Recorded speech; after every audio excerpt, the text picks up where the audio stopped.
Hello everyone, मैं आपका स्वागत करती हूँ सीयूईटी हिंदी हब में। आज के इस सेशन में हम बात करने वाले हैं शब्द विचार के बारे में। अब मैंने बोला शब्द विचार, तो इस बात को आपको समझना होगा कि शब्द के साथ विचार लगा है, उससे पहले शब्द आ रहा है।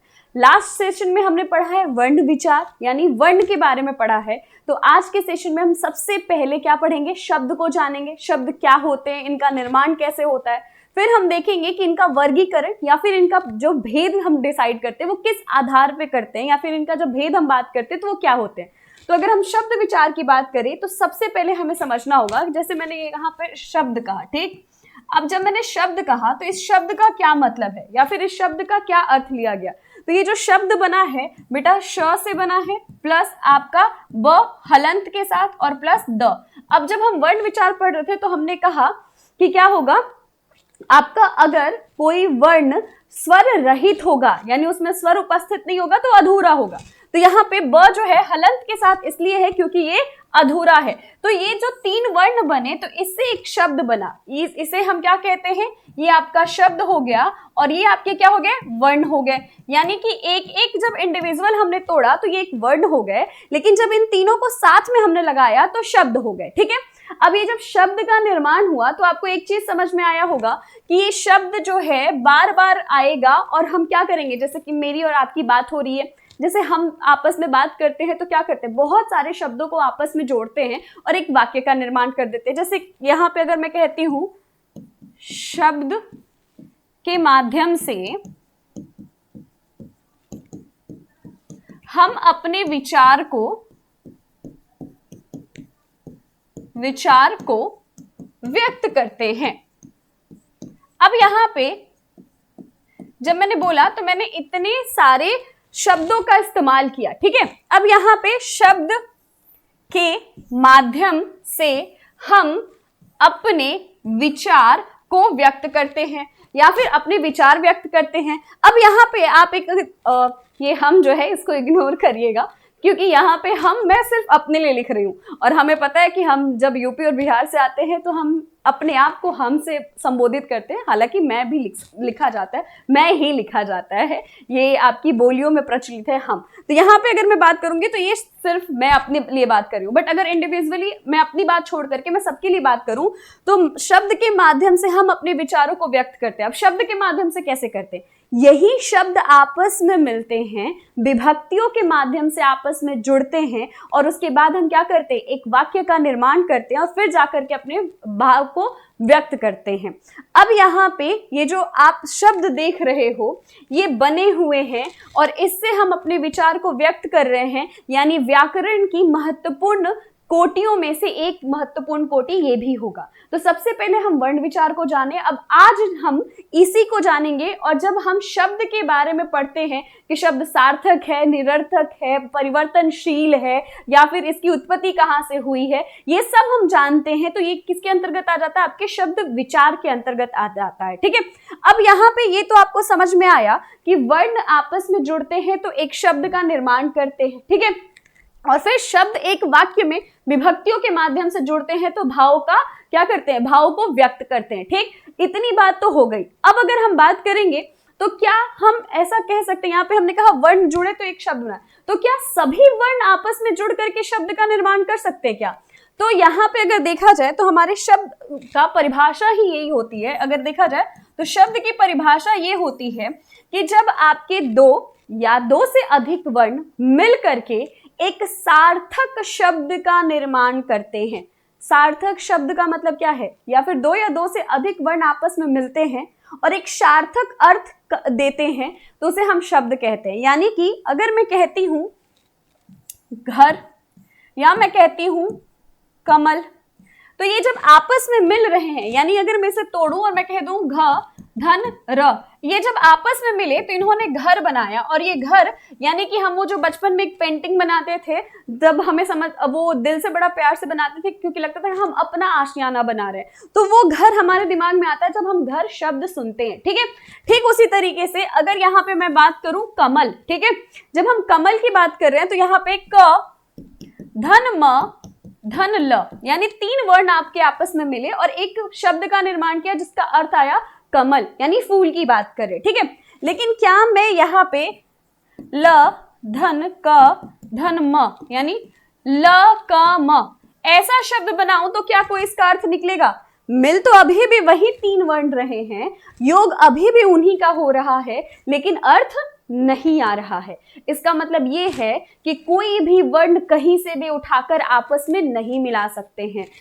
शब्द की परिभाषा ये कहती है कि जब 2 या 2 से अधिक वर्णों को आपस में जोड़ा जा रहा हो तो कोई ना कोई अर्थ वो प्रदान करने वाले होने चाहिए, यानी मिलने के बाद कोई अर्थ देने चाहिए। ऐसा नहीं कि कोई भी वर्ड उठाया और हमने बना लिया। वो वेलकम का एक डायलॉग है ना कि सड़क से उठा के स्टार बना देंगे, तो यहाँ पे शब्द विचार में या शब्द में वैसा नहीं होता। कोई भी वर्ण उठा करके आप आपके शब्द का निर्माण नहीं कर सकते हो, ठीक है। अब यहाँ पे हमने समझा कि कोई भी वर्ण नहीं होना चाहिए, कोई आपके वर्ण जो मिल रहे हैं वो ऐसी व्यवस्था के अंतर्गत मिलने चाहिए, यानी ऐसी उनकी व्यवस्था होनी चाहिए जिससे एक सार्थक अर्थ निकले, यानी कि जिसका कोई मतलब होना चाहिए, तब हम उसे शब्द के अंतर्गत रखेंगे, यानी कि शब्द की परिभाषा के अंतर्गत तब वो आएगा, ठीक है। अब ये छोटी सी बातें हमने समझ ली, तो अब थोड़ा सा परिभाषा पढ़ लेते हैं। जब परिभाषा पढ़ेंगे फिर भेद पे पहुंचेंगे, ठीक है। तो चलिए शुरुआत करते हैं। शब्द हिंदी भाषा में शब्द का अत्यंत महत्वपूर्ण स्थान है। यह व्याकरण का एक महत्वपूर्ण घटक है जो हमारे भाषा को संरचित और समझने में सहायक होता है। यानी इसे हम क्या करेंगे, इसे हम महत्वपूर्ण कड़ी मानते हैं। क्यों महत्वपूर्ण कड़ी मानते हैं? सबसे पहले वर्ण आता है जिससे हम क्या करते हैं, बेसिक चीज है, हमें व्याकरण की जरूरत, व्याकरण की डिफिनीशन ही बताता है कि हमें व्याकरण की जरूरत क्यों पड़ी। उसके बाद जब हम बात कर रहे हैं, अपने विचारों का आदान प्रदान कर रहे हैं, तब हम कुछ शब्दों का इस्तेमाल कर रहे हैं, उन शब्दों को या फिर कुछ वर्णों के माध्यम से बने हुए शब्दों का इस्तेमाल कर रहे हैं। अब उन शब्दों को अंकित किया हमने वर्णों के माध्यम से। हमने कहा कि ये जो शब्द अंकित किए जा रहे हैं ये वर्ण हैं, फिर उन्हीं वर्णों को आपस में मिला करके हमने कहा कि हम जो बात बोल रहे हैं उनको हमने शब्दों में लिखना शुरू कर दिया है, ठीक है। तो क्या हुआ, अगर हम देखें तो पहले हमने वर्ण से क्या किया, अपने वर्ण को पहचाना कि हाँ ठीक है ये वर्ण है मेरे, ये क है, ये म है, ये च है। उसके बाद हमने शब्द बनाया। शब्द बनाने के बाद क्या किया हमने वाक्य की रचना करना शुरू किया। जब वाक्य की रचना हुई तो हमें ये समझ में आया कि हम वाक्य के माध्यम से ही अपने आप को व्यक्त कर रहे हैं। इसीलिए यहाँ कहा गया है कि हिंदी भाषा में शब्द का अत्यंत महत्वपूर्ण स्थान है। यह व्याकरण का एक महत्वपूर्ण घटक है। और यहाँ पे कहा गया व्याकरण के 3 खंड होते हैं। एक है वर्ण, शब्द और वाक्य विचार, यानी वर्ण विचार, शब्द विचार और वाक्य विचार। इन्हीं के माध्यम से हम अपने भावनाओं को व्यक्त करते हैं। इसीलिए यहाँ पे हिंदी भाषा के व्याकरण के 3 घटक के अंतर्गत शब्द विचार, वर्ण विचार, वाक्य विचार को रखा गया है। शब्द विचार हिंदी व्याकरण का दूसरा खंड है जिसके अंतर्गत शब्द की परिभाषा, भेद, उपभेद, संधि विच्छेद, रूपांतरण, निर्माण आदि से संबंधित नियमों पर विचार किया जाता है।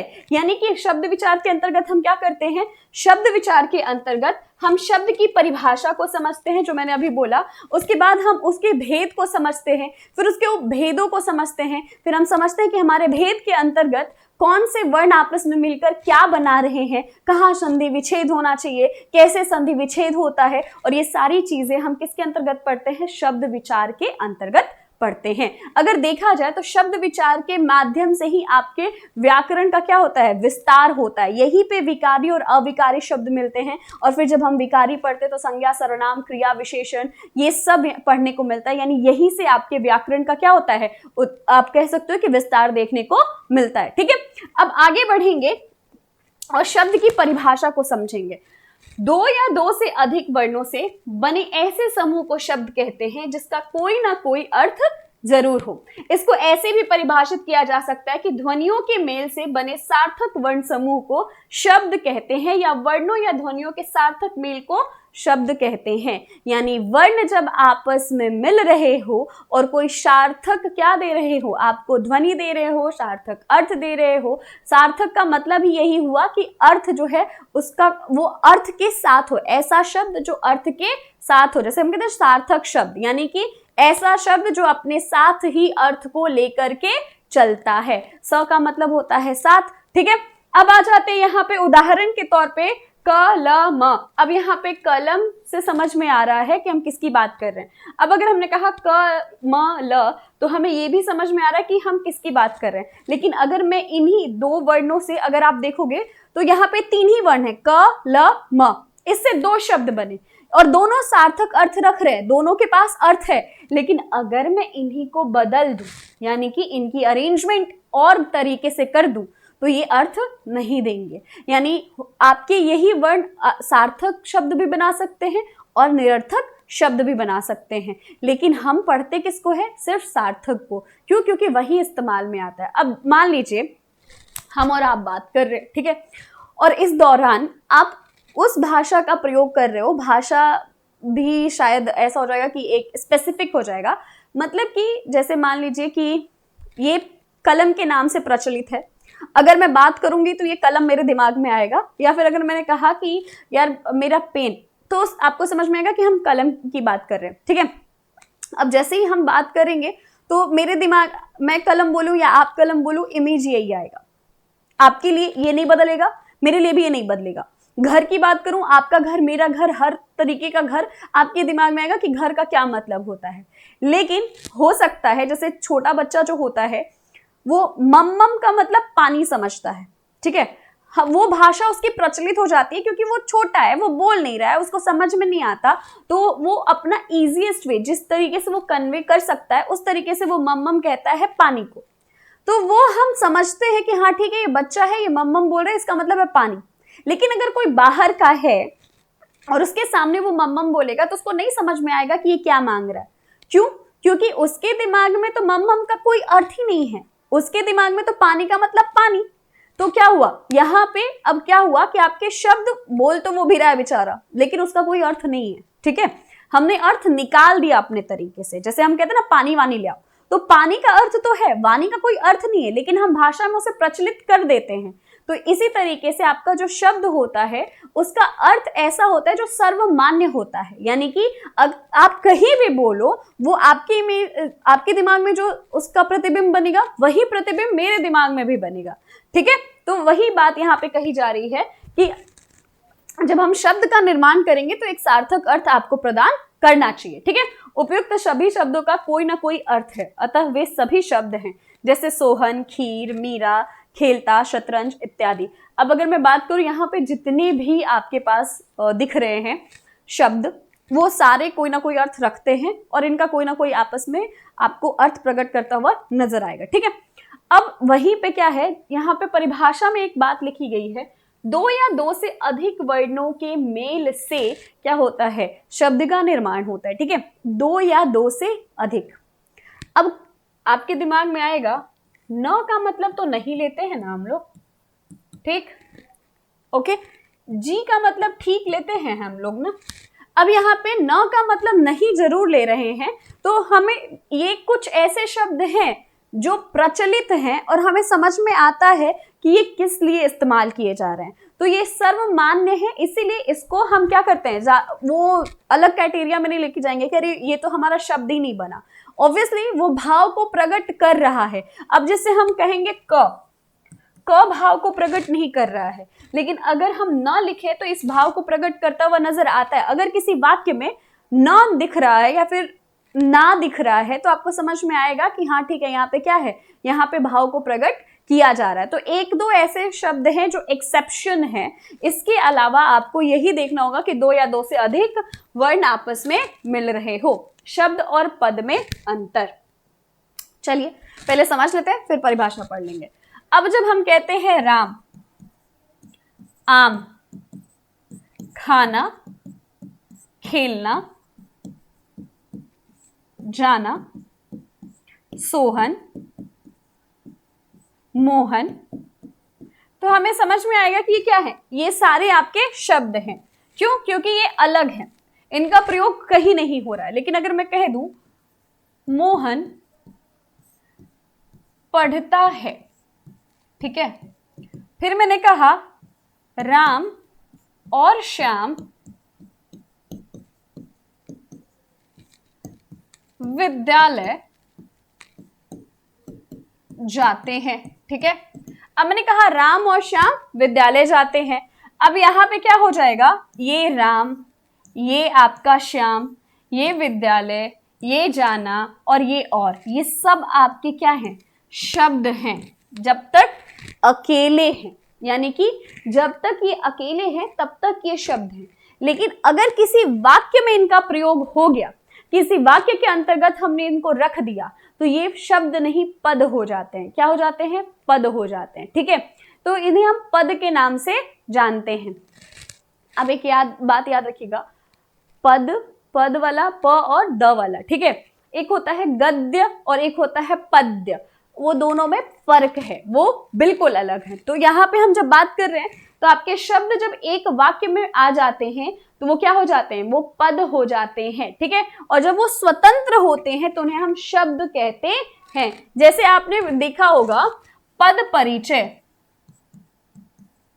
ठीक है, पद परिचय का मतलब, मान लीजिए कहा गया आपसे कि दिए गए वाक्य में, फॉर एग्जाम्पल मोहन, इस मोहन का पद परिचय दीजिए। ठीक है, अब पद परिचय का मतलब ये हुआ कि इस वाक्य में मौजूद, आप ये जो वाक्य है इसमें मौजूद है मोहन।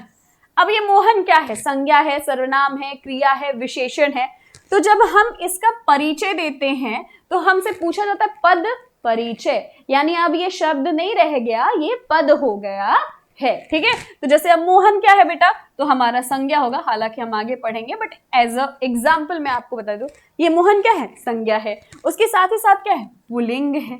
ठीक है, मोहन पढ़ता है, पढ़ती है नहीं, तो ये क्या हो जाएगा? ये पुल्लिंग हो जाएगा। तो अगर मुझे इसका पद परिचय देना होगा तो मैं क्या कहूंगी कि ये भाई क्या है? संज्ञा है, पुल्लिंग भी है और कर्ता भी है, यानी कि कार्य करने वाला भी तो यही है ना, तो ये क्या हो जाएगा? ये कर्ता भी है। तो ये पद क्या होते हैं? जब शब्द वाक्य में इस्तेमाल होने लगते हैं, उपयोग में आने लगते हैं, तो उन्हें ही हम पद के नाम से जानते हैं। चलिए अब इसकी परिभाषा को हम पढ़ लेते हैं ताकि एक बार दिमाग में क्या हो जाए, ये क्लियर हो जाए कि हम किस बारे में बात करें और क्या बात कर रहे हैं। शब्द और पद में अंतर, जब कोई शब्द स्वतंत्र न रहकर व्याकरण के नियमों में बंध जाता है तब वह शब्द पद बन जाता है। जैसे ही वाक्य में हम प्रयोग कर रहे हैं वैसे ही क्या होगा? उस पे नियम लागू होंगे। नियम कैसे लागू होंगे? यानी कि वो स्त्रीलिंग होगा, पुल्लिंग होगा, उसके अनुसार क्रिया जाएगी, क्रिया स्त्रीलिंग होगी या पुल्लिंग होगी, एक वचन है, बहुवचन है, कर्ता है, कारक है, क्रिया है, ये सब जब हम बताने लगते हैं तो क्या हो गया? वो व्याकरणिक कोटि में या व्याकरणिक नियम में बंध गया। तो यहाँ पे कहा जा रहा है कि जब शब्द स्वतंत्र न रहकर व्याकरणिक नियमों में बंध जाता है तब शब्द क्या कहलाता है? पद कहलाता है, तब वो पद बन जाता है। दूसरे शब्दों में अगर हम कहें कि जब अर्थपूर्ण शब्द का प्रयोग वाक्य में किया जाता है तो शब्द को पद कहते हैं। अब तक यह केवल शब्द नहीं रह जाता है, बल्कि यह शब्द वाक्य में लिंग, वचन, सर्वनाम, क्रिया, विशेषण इत्यादि दर्शाता है। इस प्रकार हम कह सकते हैं कि वाक्य में प्रयुक्त शब्द ही पद है, जो कारक, वचन, लिंग, पुरुष आदि के नियमों में बंधकर पद बन जाता है। जो अभी पीछे मैंने आपको बताया कि क्या हो जाता है, जैसे ही वो वाक्य में प्रयोग हुआ तब वो शब्द नहीं रह जाता, वो क्रिया बन जाएगा, वो आपकी संज्ञा बन जाएगी, सर्वनाम के नाम से जाना जाएगा, कारक चिन्हों से जुड़ा हुआ होगा, वो कर्ता हो सकता है, वो आप, तो ये क्या हो गया? जब हम एक एक व्याकरणिक कोटि के अंतर्गत उसे रखने लगते हैं तब वो शब्द नहीं रह जाता, सिर्फ वो उसके बाद क्या बन जाता है? वो उसके बाद पद बन जाता है। जैसे अगर आप बात करोगे तो यहाँ पे लिखा हुआ है राम आम खा रहा है, इसमें राम, आम, खा रहा है, ये सभी क्या है? पद है। क्यों? क्योंकि अगर ये स्वतंत्र होते, राम और आम और खाना, तो ये क्या हो जाता है? ये आपका शब्द होता है, लेकिन एक वाक्य में है तो ऑब्वियसली क्या हो गए? पद हो गए। जो पीछे समझाया था उसी को यहाँ पे परिभाषा में बताया गया है। ठीक है, अब हम बात कर लेते हैं शब्द के भेद के बारे में। ठीक है, तो शब्द के भेद के बारे में जब हम सबसे पहले बात करेंगे तो हमको 2-3 चीजें ध्यान में रखनी होगी। ये शब्द के भेद, जैसे आपने सुना होगा रूढ़, यौगिक, योग रूढ़, आपने तत्सम, तद्भव, देशज, विदेशज, शंकर, ये सारे शब्द सुने होंगे, मतलब ये भेद सुने होंगे। आपने विकारी, अविकारी, सार्थक, निरर्थक, ये सब सुना होगा। लेकिन ये शब्द भेद ऐसे नहीं है। शब्द भेद इनके जो होते हैं वो 4 श्रेणियों में हुआ है। पहले उत्पत्ति के आधार पे, ठीक है, किसके आधार पे बेटा? उत्पत्ति के। फिर आता है आपके व्युत्पत्ति के आधार पे। किसके आधार पे? व्युत्पत्ति के आधार पे। फिर आता है विकार के आधार पे, ठीक, और फिर आता है आपके अर्थ के आधार पे। ठीक, अब ये 4 आधारों पे आपके शब्द के भेद होते हैं। कहीं कहीं पे रचना, बनावट, प्रयोग, ऐसे भी शब्दों का इस्तेमाल किया जाता है। पर हम इन चारों के आधार पे देखते हैं, पर इन चारों का अर्थ समझ लेंगे तो हमारे लिए ज्यादा इजी हो जाएगा समझना, जानना। अब सबसे पहले मैं बात करूं उत्पत्ति। उत्पत्ति का मतलब होता है बनना, उत्पन्न होना, यानी कहां से उत्पन्न होता है। फॉर एग्जाम्पल मान लीजिए हम कहते हैं ना कि कोयला जो है खादान से निकलता है, ठीक। वैसे ही अगर मान लीजिए आपका जन्म किसी ऐसी मतलब किसी जगह पे तो हुआ होगा, ऑब्वियसली जन्म हुआ है तभी तो आप हैं। तो अगर हम बात करते हैं, मान लीजिए कि मेरा जन्म बक्सर हुआ है, ठीक, तो मैं कहाँ से आ रही हूँ, बक्सर से, ठीक। वैसे ही अगर किसी का जन्म मध्य प्रदेश में किस खंडवा से हुआ मान लीजिए, तो क्या हो गया, वो आपका मध्य प्रदेश का। हो सकता है किसी का उज्जैन से हुआ, किसी का भोपाल से हुआ, किसी का इंदौर से हुआ, तो क्या हो गया, उसकी उत्पत्ति कहां से हुई है, तो उसके जन्म स्थान से उसकी उत्पत्ति मानी जाती है। ठीक उसी तरीके से शब्द को भी हम उत्पत्ति के आधार पे जब हम बांटते हैं, यानी कि कहां से उनका जन्म हुआ है, वो कहां से आ रहे हैं, उस आधार पे जब हम समझते हैं तो हम कहते हैं उत्पत्ति के आधार पर। अब उत्पत्ति के आधार पे आपके शब्द के 4 भेद, अब तो एक 5वां भी ऐड कर लीजिए, क्योंकि हम अब जो शंकर है उसके बारे में पढ़ने लगे, सवाल हालांकि 1-2 आ जाता है, ठीक है। तो उत्पत्ति के आधार पे क्या है बेटा आपका, तद्भव, तत्सम, ठीक है, देशज, विदेशज और एक शंकर, ठीक है। ये क्या हो गए, ये आपके 5 भेद होते हैं। किसके आधार पे, उत्पत्ति के आधार पे, यानी कि जहां से इनका जन्म होता है। हम इसमें ये जानते हैं कि आपका कौन सा शब्द कहां से आया है, यानी अरबी है, फारसी है, अंग्रेजी है, या अगर हम बात करेंगे तो फ्रांसीसी है, जर्मन है, या फिर अगर हम बात करेंगे तो हमारे संस्कृत से है, या अब्रन से है, हमारी भाषा है, क्षेत्रीय भाषा है, देशी भाषा है, विदेशी भाषा है। जब इन सब को हम जानने की कोशिश करते हैं कि कौन सा शब्द कहाँ से आया है, तो उसे हम उत्पत्ति के अंतर्गत रखते हैं। फॉर एग्जाम्पल मान लो अगर आपके पास आम्र शब्द आया, ठीक, ये कन्वर्ट हो जाता है आम में, ठीक। अब यहाँ पे ये आम्र शब्द कहाँ से आया है, या फिर अग्नि शब्द कहाँ से आया है, ये कौन से क्षेत्र से, मतलब इसका ओरिजिन क्या है, किसके अंतर्गत इसको मानेंगे। या फिर अगर हम बात करते हैं तो हम कहते हैं ना कैंची, तो ये कैंची किस भाषा के अंतर्गत आ रही है। जब हम शब्द, अब ऑब्वियसली ये शब्द तो है ना, शब्द है, अब हमें ये पता करना होता है कि कहां से आ रहे हैं, तो उसे हम कहते हैं उत्पत्ति के आधार पे। अब आ जाते हैं व्युत्पत्ति के आधार पे क्या होता है। व्युत्पत्ति के आधार पे अगर देखा जाए तो इसे हम किसके अंतर्गत रखते हैं, तो व्युत्पत्ति का मतलब होता है बनाना, बनावट। अब बनाना या बनावट क्या है, तो जैसे हम क्या करते हैं, हम एक ग्लास में पानी लेते हैं और फिर हम क्या करते हैं, चीनी डालते हैं, फिर हम उनको घोलते हैं। तो हमने क्या किया, पानी अपना अस्तित्व लिए है, चीनी अपना अस्तित्व लिए है, फिर हमने दोनों को मिला दिया, तो हमने क्या किया, एक नया आपके पास सॉल्यूशन मिला। उसे क्या कहते हैं, उसे हम शरबत कहते हैं, ठीक है। अब ये जो शरबत बना है आपने, जो शरबत बनाया है आपने, ये क्या है, ये एक नया प्रोडक्ट है, यानी कि 2 अलग चीजें मिली और एक नया प्रोडक्ट बना, ठीक है। तो क्या हो गया, बनावट, यानी कि इसका जो बनावट है, शब्द का जो बनावट है वो कैसा है, यानी ये शरबत जो है वो कैसा है, कैसे बना है, कैसे बनता है, पानी और चीनी के योग से बना है, पानी चीनी नींबू के योग से बना है। तो ये क्या हो गया, ये आपके बनावट के आधार पे या व्युत्पत्ति के, यानी व्युत्पत्ति का मतलब होता है बनावट के आधार पे, ठीक है। तो यहाँ पे क्या हो गया, इसके आधार पे आपके शब्द के 3 भेद होते हैं, ठीक है। कौन कौन से होते हैं, तो रूढ़, यौगिक और योगरूढ़। ये क्या है, ये आपके 3 भेद हो जाते हैं, ठीक है। आगे डिटेल में हर जगह दिया हुआ है, पर एक बार समझ बन गई तो आगे कोई दिक्कत नहीं होगी, ठीक। अब आ जाते हैं विकार के आधार पे। इसको अगर हम चाहें तो ऐसे अलग से भी लिख लेते हैं, ताकि एक बार आपका ये हौच पौच ना हो, फिर कहेंगे कि मैम खाचू माचू कर दी है, तो वो नहीं करेंगे हम लोग, ठीक है। इसको पूरे 2 पार्ट में डिवाइड करते हैं। पहला है आपका उत्पत्ति के आधार पे, ठीक। इसमें हमने क्या कहा, हमारे पास 5 होते हैं, तत्सम, तद्भव, देशज, विदेशज और यहाँ पे हो जाएगा आपका संकर, ठीक है, जिसके बारे में हमने अभी पढ़ा। अब आते हैं व्युत्पत्ति के आधार पे, ठीक। अब व्युत्पत्ति के आधार पे आपके शब्द के 3 भेद होते हैं, रूढ़, यौगिक और योग रूढ़। अब जब हमने बात किया कि हम देखेंगे कि यहाँ पे आपके शब्द कैसे बन रहे हैं, यहाँ पे आप बनावट भी लिख सकते हो, ठीक है,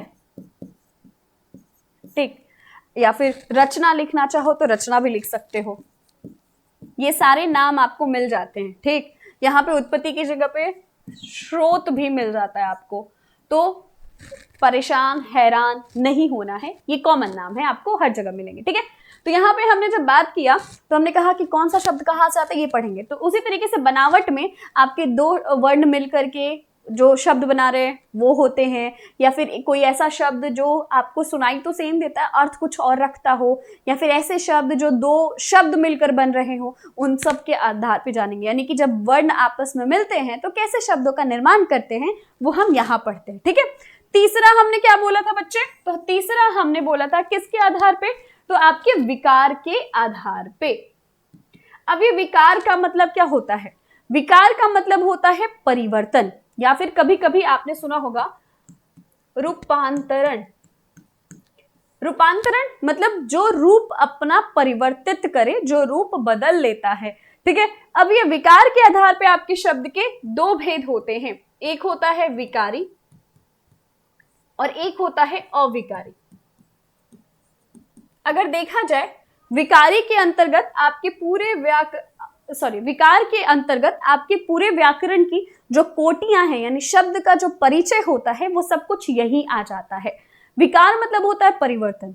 अब परिस्थिति के अनुसार कौन सा शब्द बदल जाता है और कौन सा नहीं बदलता, इसी विकारी के अंतर्गत आपको संज्ञा, सर्वनाम, क्रिया एवं विशेषण पढ़ने को मिलता है, ठीक है। डिटेल में हम आगे देखेंगे। और अविकारी के अंतर्गत आपको संबंध बोधक, समुच्चय बोधक, विस्मय आदि बोधक और क्रिया विशेषण मिल जाते हैं। बोर्ड भर जाएगा, चौथा भी हमको लिखना है। चलिए अब यहाँ पे इसके अंतर्गत भी 4 भेद होते हैं, जिसमें से आपको पता है क्रिया विशेषण, ठीक, उसके बाद विस्मय आदि बोधक, समुच्चय बोधक, ठीक है। इसको ज्यादा वो राइटिंग थोड़ा खचोमचो सा है, क्योंकि ये थोड़ा ऐसा शॉर्टकट में लिख रहे हैं, पीडीएफ में पूरा है, ठीक है। और चौथा अगर हम बात करेंगे तो संबंध बोधक, ठीक। चलो अब आते हैं लास्ट आपके अर्थ के आधार पर। अर्थ के आधार पे यानी कि आपका अर्थ शब्द का कैसा निकलता है उस आधार पे। तो एक होता है सार्थक और एक होता है निरर्थक, ठीक। अब यहाँ पे सार्थक और निरर्थक जब हमने कहा तो यहाँ पे एक बात आपको समझनी होगी कि इसी सार्थक के अंतर्गत सब आ जाते हैं, विलोम, पर्यायवाची, एकार्थी, अनेक शब्दों के एक शब्द,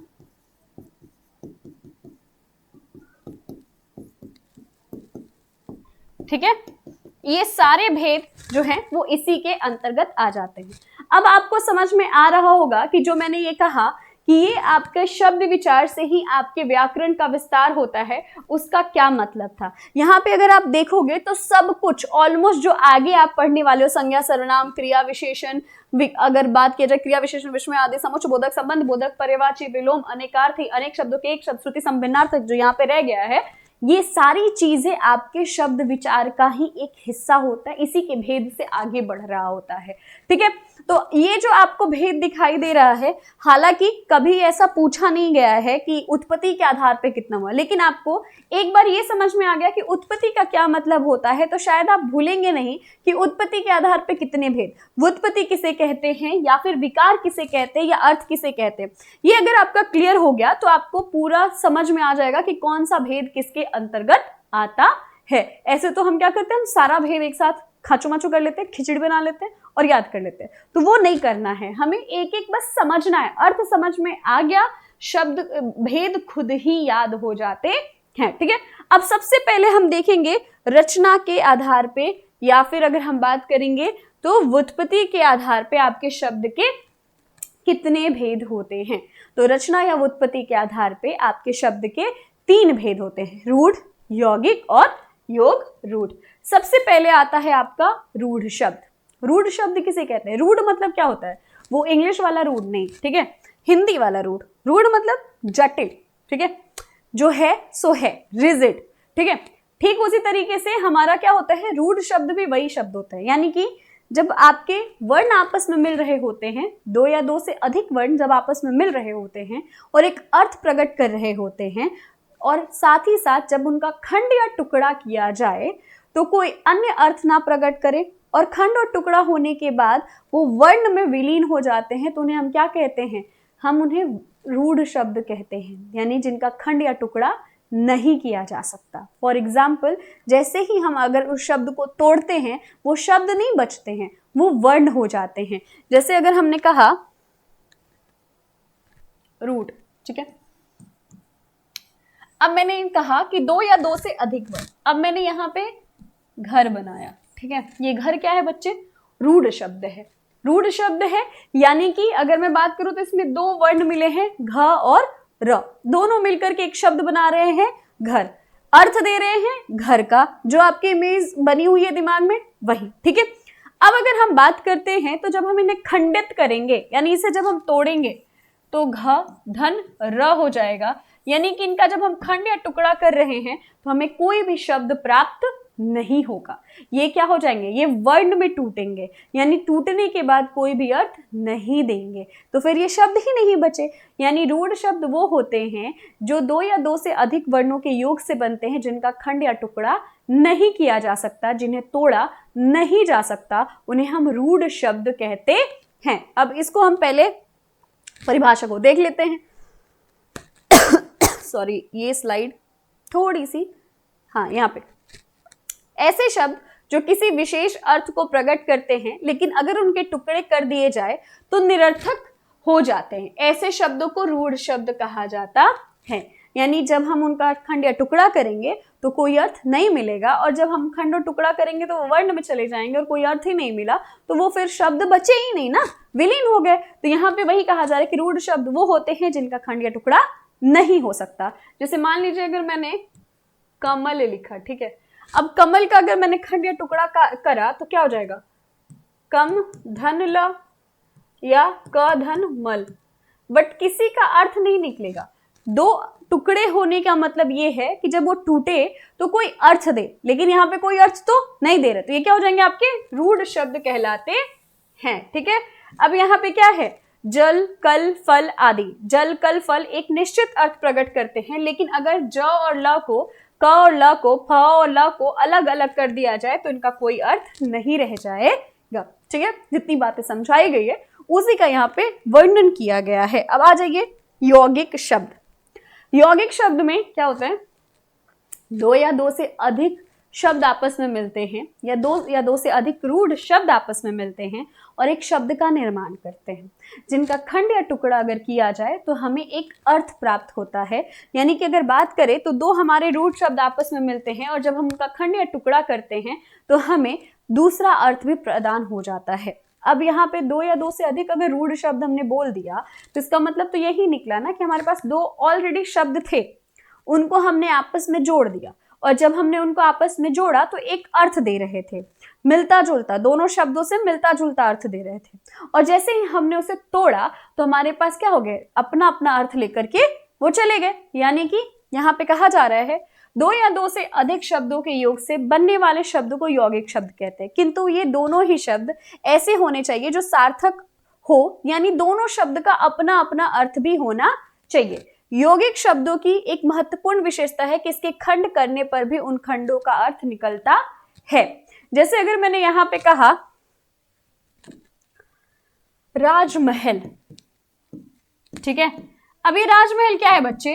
तो ये राज धन महल। अब यहाँ पे दो शब्द मिले, एक है राज और दूसरा है महल, दोनों मिलकर के एक शब्द बना रहे हैं जिसे हम कहते हैं राजमहल। अगर मैं इनका खंड या टुकड़ा करती हूं तो ये क्या होंगे, दो भागों में विभाजित होंगे। महल अपना अर्थ लेकर चलेगा और राज अपना अर्थ लेकर चलेगा। ठीक उसी तरीके से अगर हम कहते हैं राजपुत्र, ठीक है, अब मैंने कहा राजपुत्र तो यहाँ पे हो जाएगा राज धनपुत्र, ठीक है, या फिर मैंने कहा हिमालय, ठीक है, अगर मैंने कहा या फिर विद्यालय, विद्यालय या हिमालय। जब हम इनको तोड़ते हैं, यानी कि जब आप बात करोगे तो इस विद्यालय को जब हम तोड़ेंगे तो क्या हो जाएगा, ये हो जाएगा विद्या धन आलय, और ये क्या हो जाएगा हिम धन आलय। तो क्या हो गया यहाँ पे, जब हम इन्हें तोड़ रहे हैं तो दो अलग वर्ण मिल रहे हैं, दो अलग शब्द मिल रहे हैं और दोनों अपना अपना अर्थ रखते हैं। जब इन्हें साथ में लेके आ रहे हैं तो एक शब्द मिल रहा है और वो भी अपना अर्थ रख रहे हैं। यानी कि यहाँ पे सीधा मतलब क्या निकला आपका कि दो या दो से अधिक शब्द आपस में मिलते हैं जिनका सार्थक अर्थ होता है, एक शब्द का निर्माण करते, उसे हम यौगिक कहते हैं। इस यौगिक का मतलब ही होता है जुड़ना। यौगिक शब्द बना हुआ है योग से, ठीक है, योग। अब ये जो यौगिक है यानी कि जोड़ हो रहा होगा, जुड़ाव हो रहा होगा, तो किस चीज का जुड़ाव हो रहा है, शब्दों का जुड़ाव हो रहा है, ठीक है। अब आ जाते हैं लास्ट, योग रूढ़ शब्द। अब ये योग रूढ़ शब्द क्या होते हैं, तो यहाँ पे होता ये है कि जब दो या दो से अधिक शब्द आपस में मिलते हैं और एक नए शब्द का निर्माण करते हैं, वो शब्द अपना अर्थ छोड़ करके किसी विशेष अर्थ को प्रकट करता है।